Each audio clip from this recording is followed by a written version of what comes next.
So this is the all-new SVI 9 Max. It's now powered by Google TV. For the first time, you can command Google using your remote, and this supports YouTube, Netflix, Prime Video, 4K Ultra HD display, AVI, and of course dual band. Here are some features. Supports 4K HDR, so just simply open the box. So you got your manuals here. The box looks smaller than the SVI 9P, if I remembered right, and it looks cuter this time around. So at the back, we have SPDIF, AV, HDMI port, LAN port, and of course your power in. Up front, you have your LED display here. It supports micro SD and 2 USB ports. And the vent is underneath. So there are 2 more boxes inside. So I believe this is the remote. Okay, so yeah, so it's the remote. It looks sleeker this time around. All your buttons here, the voice command is here, it's your home button, and here are all of your shortcuts over here. It doesn't come with free batteries, and it uses 2 AAA batteries. Okay, open this other box. So basically you have your charging adapter and your HDMI cable in here. So let's power it up.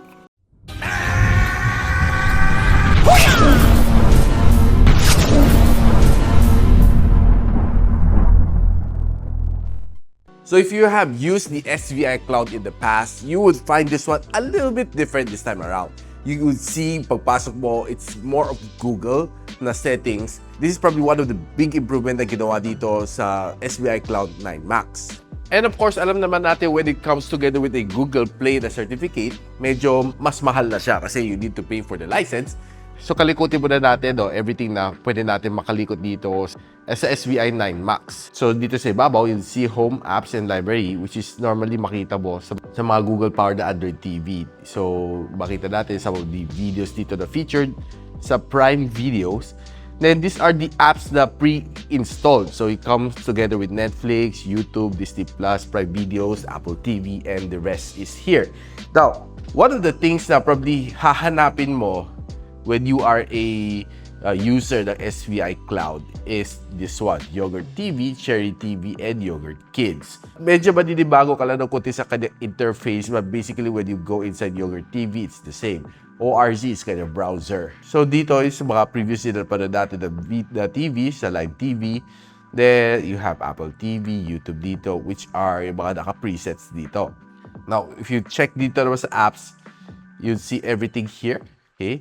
So, pretty much almost the same lang naman. You see some of the apps from the other devices. You see mga featured apps like TikTok, si iQIYI and the likes, si Crunchyroll. And there are some of the other apps that recommended for you. Medyo kakalikutin mo lang talaga siya. And there are some games na pwede mo rin laruin. Going to library, there are stuff dito na mga pinurchase mo, no? And some of these are mga nasa watchlist ko. So, nilagay ko lang muna siya for the meantime. Like In and Out 2 and some of these other shows na gusto ko panoorin in the near future. Now, let's go for example. Gusto lang natin manood sa videos dito sa YouTube. So, pagpasok. Okay, so you'll see yung interface niya is a little bit different this time compared to sa SVI 9P. Medyo iba lang kanyang arrangement, pero essentially it's the same. So all you need to do is just simply sign in ka lang sa iyong account para para medyo mas customize siya according sa gusto mo. So right now, let's say gusto natin mag-search. So since meron naman to search, the button dito, the voice, try lang natin mag-search na. Gadget Sidekick. Yeah, so kita mo, lalabas. Ulitin natin. Gadget Sidekick. Yan. So, makita mo yung search result. Pasok na tayo sa ating channel. So, basically, this is my channel. Panoorin lang natin one of the latest video that I have. Sa mga gusto ko sa kanya is pag-fold mo flat na, saradong-sarado naman siya dito. And it's looking really good. Most again, ako naman yung experience of the Samsung Galaxy Fold. Dati, hindi mo masyadong sasara maayos. This one, kita mo, saradong-sarado siya. Now, one thing na napansin ko sa kanya is pag binusta mo siya, hindi siya straight line. May punting V-shape siya. Kahit i-flex ko pa siya na gusto, hindi na kaya. Hanggang ganito lang siya. But on the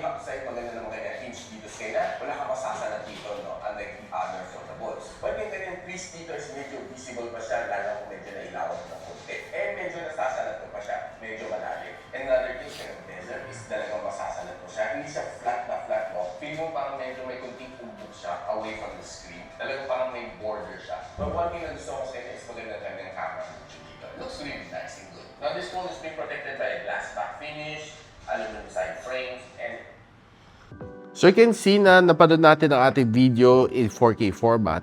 And I would say na okay siya. I would say maganda, malinaw. Depende naman sa TV do. It will all boil down.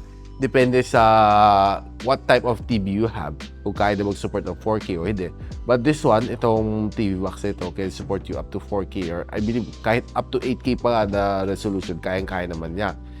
Now, I would say that this device is definitely a total entertainment package for the whole family. Kasi you have Netflix here. I wish na meron akong account no, just to be able to test it here. But nevertheless, I would say that I'm pretty sure that okay to. You can watch all of your favorite shows dito without any problem. Disney Plus. You also have Prime Video. Here are just some of the more popular, no? And you can find a lot of other streaming apps na pwede just to be able to enjoy yourself together with this box na ito. Now, this is probably one of the things why you're buying itong TV box na ito, si SVI 9 Max for the Yogurt TV. Now, this has upgraded to Yogurt 2 kasi si 9 Pico has Yogurt 1 installed. So, pagpasok mo, you have everything here. So, nakasort siya by country. Eh, sa taas, yung tab niya, live, recommended, collection, comment, film, drama, kids, documentary, anime, puppet show, variety, sports, and flicks, D+, HBO, and Dolby. So, you have everything here. So, normally, I'll check dito sa recommended. Kung ano mga okay the shows right now. And yeah, ito si Hitman is one of the better ones right now. So let's just take a quick peek.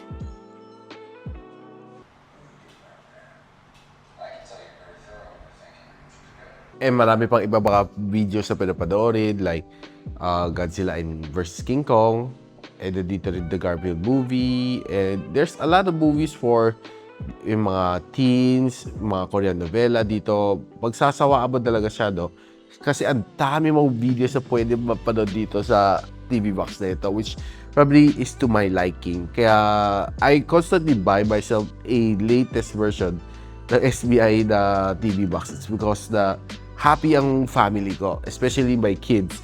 Sila yung nakikinabang dito, especially when I'm not at home, gusto naman ng mga videos, ng mga movies, they just simply navigate it on their own. Medyo maninibago lang sila konti dito. Google enhanced na siya. So it's not like before, the diretso Yogurt TV. So I have to navigate a little bit. But I think kids these days, mabilis lang naman sila mapag-navigate. And meron din tayong Yogurt Kids, which madalas pinapanood din to ng bunso ko, no? For some educational films.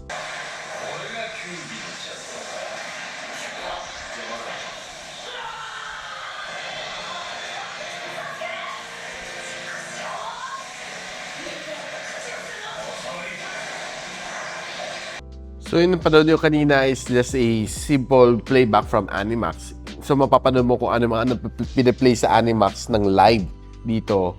So it's just basically a channel. Makita mo din dito some of the animation ng mga videos, some songs, and some of the popular kids films din dito. Mapapanood mo rin dito directly sa Yogurt's Kids.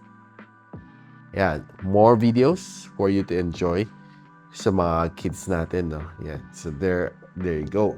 So right now, prepare natin itong R1 na SVI gym na pang fitness na gumana naman to sa SVI 9P natin. And this na try natin dito sa 9 Max. So all we need is to just follow instruction. Makita natin na it's going to work. So sundan muna natin instruction yan, no? Yan. So there's a lot of games. So in order to navigate, para ka lang nagda-drive ng kotse. So, we can do some things like this one. Okay. Just play a quick game. So, susundan natin, no? We'll do a jogging position.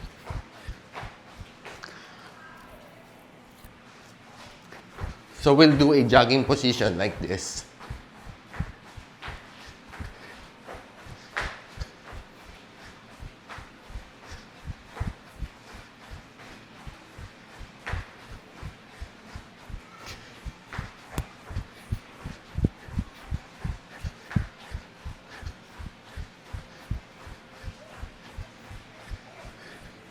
Okay, so much for that.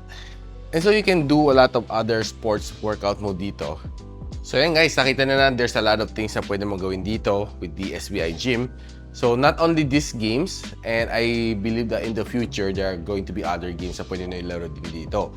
Just like the Fit Ring from Nintendo Switch. Then guys, nakita na yung capability na meron netong SVI 9 Max.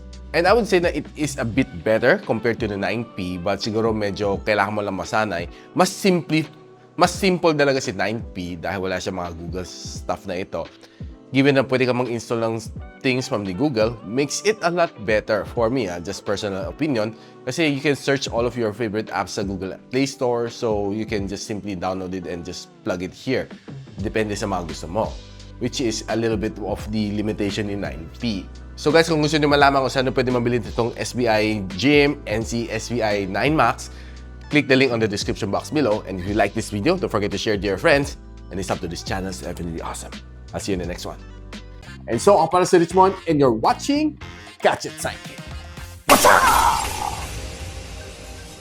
Like and subscribe to my channel. Don't forget to hit that notification bell. For one of my latest uploads, click the dito. And for one of my popular uploads, click here.